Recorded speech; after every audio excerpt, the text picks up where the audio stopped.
teman-teman.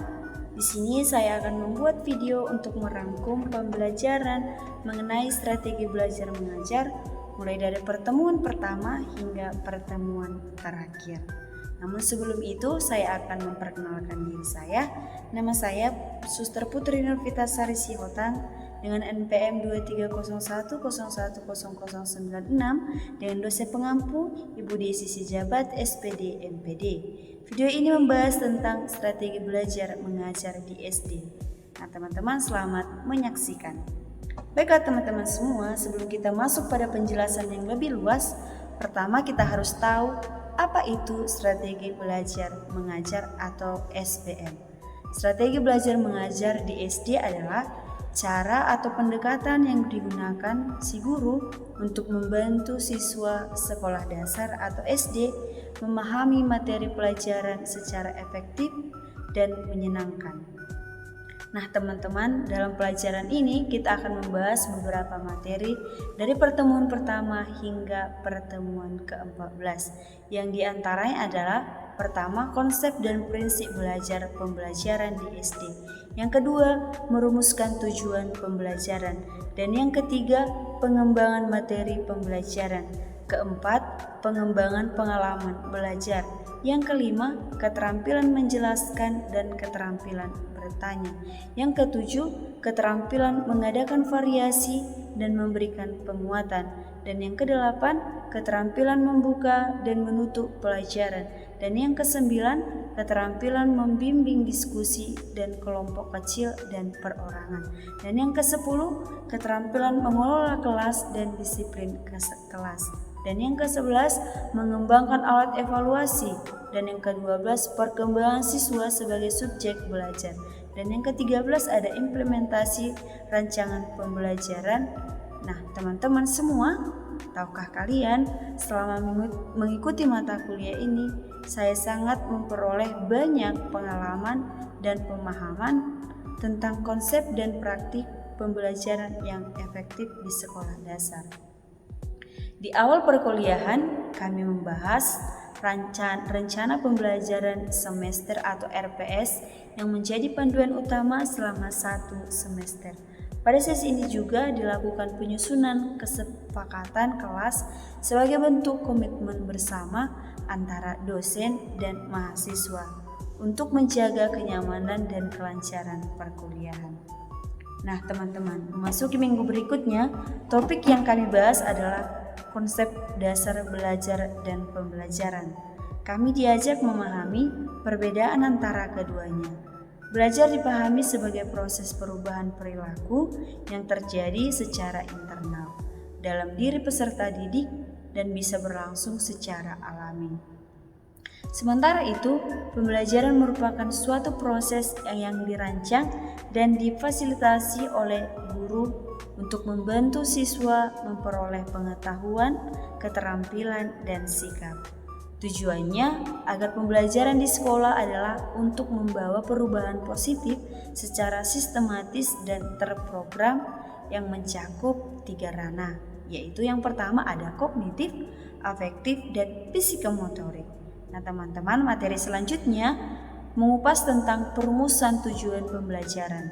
Nah dalam merumuskan tujuan, guru perlu memperhatikan unsur-unsur penting menggunakan rumus A, B, C, dan D. Apa itu? A. Audience, siapa yang akan belajar.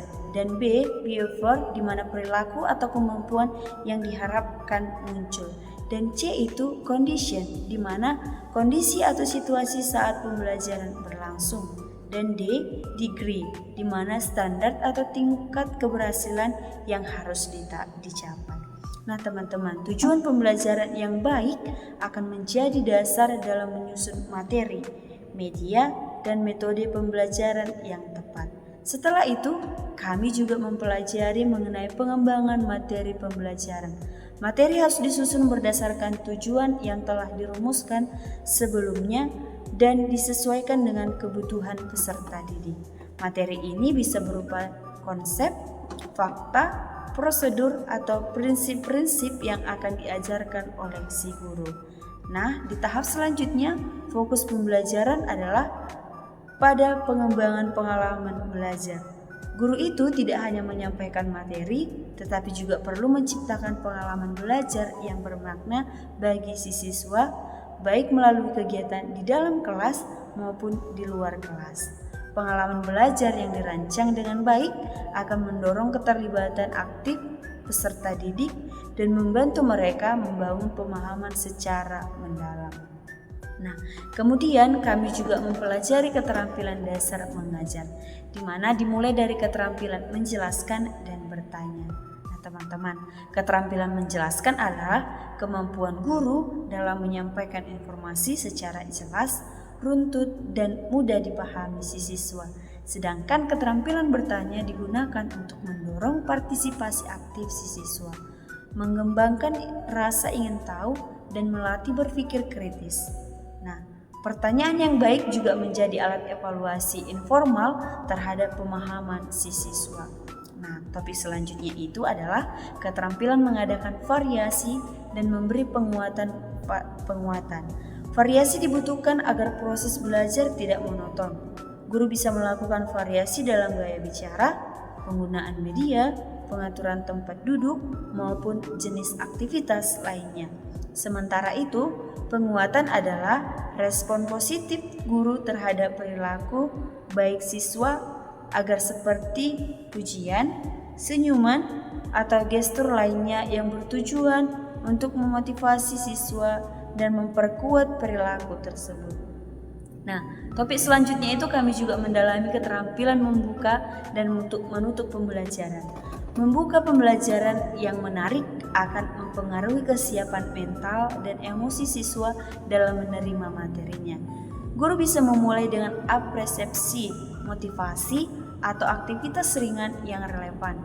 Menutup pembelajaran juga tidak kalah penting karena menjadi momen untuk merangkum, memberikan kesimpulan, dan mengevaluasi hasil belajar secara singkat. Nah, dalam sesi berikutnya, kami juga membahas tentang keterampilan membimbing diskusi kelompok kecil dan individu.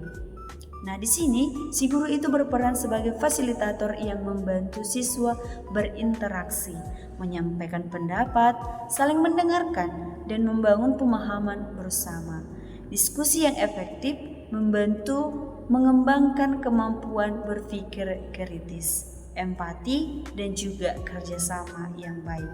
Nah, lalu kami membahas keterampilan mengelola kelas. Bagaimana pengelolaan kelas mencakup penataan lingkungan fisik, pengaturan waktu, hingga menciptakan hubungan yang baik antara guru dan si siswa.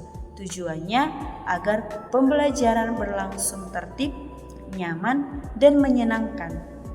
Disiplin kelas juga menjadi bagian penting dari pengelolaan kelas. Disiplin bukan berarti kaku, tetapi menciptakan lingkungan belajar yang teratur dan dinamis. Pada tahap pembelajaran selanjutnya, kami juga mempelajari pengembangan alat evaluasi dan pembelajaran evaluasi. Pembelajaran evaluasi diperlukan untuk mengetahui sejauh mana tujuan pembelajaran telah tercapai. Nah, kami juga belajar membedakan antara penilaian atau assessment dengan pengukuran atau measurement. Meskipun keduanya itu saling berkaitan. Penilaian lebih bersifat kualitatif dan menyeluruh, sedangkan pengukuran bersifat kuantitatif dan spesifik.